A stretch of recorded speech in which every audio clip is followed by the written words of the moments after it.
Good morning বন্ধুরা, SR ব্লগে সবাইকে স্বাগত জানিয়ে আজকের ব্লগটা শুরু করছি। আর আজকে সকাল সকাল চা দিয়েই শুরু করলাম দিনটা। এই যে নিজের জন্য এক কাপ চা করে নিয়েছি সকাল সকাল। আর আজকে হচ্ছে পয়লা বৈশাখের পরের দিন, মানে বুধবার। স্কুল খুলে গেছে। আর এই যে আমি একটু চা করে নিয়েছি, চাটা খেয়ে নেব, নিয়ে সকালের কাজকর্ম সব শুরু করব। সকাল সকাল একটু চা খেয়ে নিই, গলাটা হালকা ঠান্ডা গরমের জন্য গলাটা ব্যথা হয়েছে, ওই জন্য চা খেয়ে নিচ্ছি। আর প্রত্যেক দিন সকালবেলা প্রায় চা খাওয়া হয়।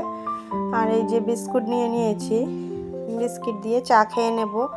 আর এই যে চা খাওয়ার পরে সকালবেলা টিফিনে আজকে পরোটা করেছিলাম। আর টিফিনে পরোটা বলতে বাড়ির সবার জন্যই পরোটা করেছিলাম, চিনি দিয়ে পরোটা ভেজেছিলাম। ওটাই সবাইকে দেব খেতে। আর বাচ্চাদের যেহেতু স্কুল খুলে গেছে, স্কুলেরও টিফিনটা ওইটাই দেব, ওই জন্য টিফিনটা করে নিয়েছি আর সবাইকে খেতে দিয়ে দিয়েছি। আর ভাত করেছি, ভাত আর বাঁধাকপির তরকারি করেছি। সকালবেলা বাচ্চারা স্কুলে যাবে, ওই জন্য সকাল সকাল ভাতটাও করে নিয়েছি। একবারে দুপুরের ভাত আর সকালের ভাতটা করে নিয়েছি।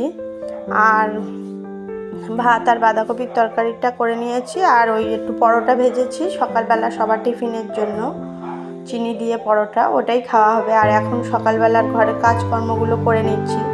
সকালবেলা একবার ঘর ঝাড়ু দিয়ে নিয়েছি, তারপরে আবারও ঝাড়ু দিলাম এখন যেহেতু ঘর মুছছি। আর স্কুলে দিয়ে আসার আগেই আমি এই সকালের কাজকর্মগুলো করে নিয়ে তারপরে যাব। সকালের এইগুলো করে ঘরটার মুছে রেখে তারপরে যাব স্নান করে চলে যাব। আর পুজোটা এসেই দেব, মানে স্কুল থেকে দিয়ে আসবো, ছোটো মেয়েকে স্কুল থেকে দিয়ে আসার পরে পুজো দেব এসে। কেননা এত সব কিছু করে পারবো না, এখন স্নান করেই চলে যাব। চেষ্টা করব ঠাকুরের পুজোটা দিয়ে রেখেই যাওয়ার জন্য। আর এই যে দেখো টিফিনটা গুছিয়ে নিচ্ছি, বাচ্চাদের স্কুলের টিফিনটা সবার দেওয়া হয়ে গেছে, আর রেখে দিয়েছিলাম ওদেরগুলো। আর ওদের টিফিনটা গুছিয়ে নেব এখন, দুই মেয়েকে দিয়ে দেবো আর ছেলেকেও দিয়ে দেবো। আর এই যে দেখো কালকেকার পয়লা বৈশাখের লাড্ডু দিয়েছিল দোকান থেকে, অন্য দোকান থেকে, সেইগুলোই নিয়ে এখন ছোটো মেয়ে বসেছে, বলছে মা এখন লাড্ডু খাবো। এই যে লাড্ডু নিয়ে বসেছে, সবাইকে দেবে আর ও খাবে। আর এই যে দেখো বন্ধুরা, আমি স্কুলে সবাইকে দিয়ে চলে এসেছি। আর এখন মাছটা ধুয়ে রেখে গেছিলাম, আর এখন ঝপঝপ রান্নাটা বসিয়ে দিচ্ছি। এই যে মাছটা ভেজে নিচ্ছি। এটা কি মাছ, রুই মাছ টাইপেরই কিছু হবে, আমি নামটা বলতে পারছি না। শ্বশুরমশাই বাজার থেকে মাছ নিয়ে এসেছিলেন আর পটল নিয়ে এসেছিলেন, আর মাছটা ধুয়ে রেখে গেছিলাম। আর এখন এসে বসিয়ে দিলাম রান্না। স্নান করে পুজো টুজো সব দেওয়া হয়ে গেছে, এখন শুধু রান্না করে নিলেই কাজকর্ম মোটামুটি কমপ্লিট হয়ে যাবে।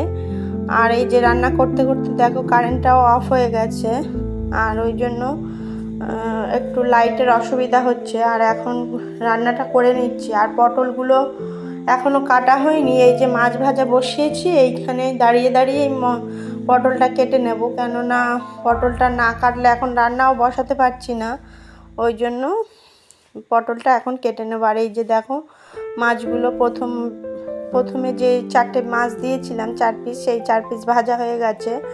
আর এই যে আবারও দিয়ে দিচ্ছি মাছগুলো। এই যে মাছগুলো প্রথমটা ভেজে সব অনেকটা প্রায় 2-3 বার করে ভেজে তুলে নিয়েছি। আর অল্প কিছু আছে মাছ ভাজতে বাকি, সেইগুলোই রয়েছে, ভেজে নেব। আর এই যে দাঁড়িয়ে দাঁড়িয়ে পটলগুলো ছুলে নিয়েছি, আর আবারও পটলগুলো কেটে নিচ্ছি। ছুলে ধুয়ে নিয়েছিলাম, নিয়ে আবার পটলগুলো কেটে নিচ্ছি, যেহেতু মাছ ভাজা বসিয়েছি, কেননা এখান থেকে সরে যাওয়া যাবে না, না হলে অন্যদিন সব বসে একবারে কেটে নিয়ে আসি, কিন্তু এখন আর মাছ ভাজা কাছ থেকে সরে গিয়ে ভাজা যাবে না, ওই জন্য এখানে দাঁড়িয়ে দাঁড়িয়ে কেটে নিলাম। আর পেঁয়াজ আলু টালু সব কাটবো, এখন এখানে দাঁড়িয়ে দাঁড়িয়ে কেটে নেব। পটল আলু দিয়ে তরকারি হবে, আর মাছের ঝোল হবে, আলু দিয়ে মাছের ঝোলটা করব, আর টমেটো আম দিয়ে টকটা করব। এই হলো আজকের রান্না। আর মাছগুলো সব ভেজে নামিয়ে রেখেছি, এখন পটলটা ভাজা বসিয়ে দেবো।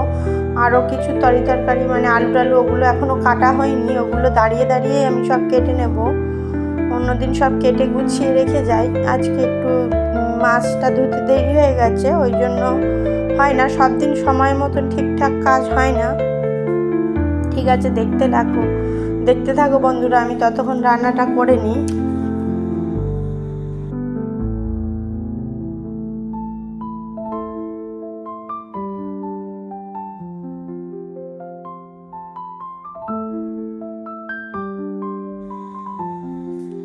এই যে দেখো বন্ধুরা, আমি এইখানে পটল ভাজাটা বসিয়ে দিয়েছি, দিয়ে এখন টকের জন্য আমটা কেটে নেব। আর একটা গ্যাস বন্ধই রয়েছে দেখতে পাচ্ছ, কেননা মাছটা আমার ভাজা হয়ে গেছে ওপাশে, আর মাছটা নামিয়ে রেখেছি, কিন্তু এখনও পটলগুলো বসিয়েছি ভাজা। আর পটলটা কেটেছিলাম এতক্ষণ ধরে, পটলটাই কাটলাম, আর অন্য তরকারি কাটা হয়নি।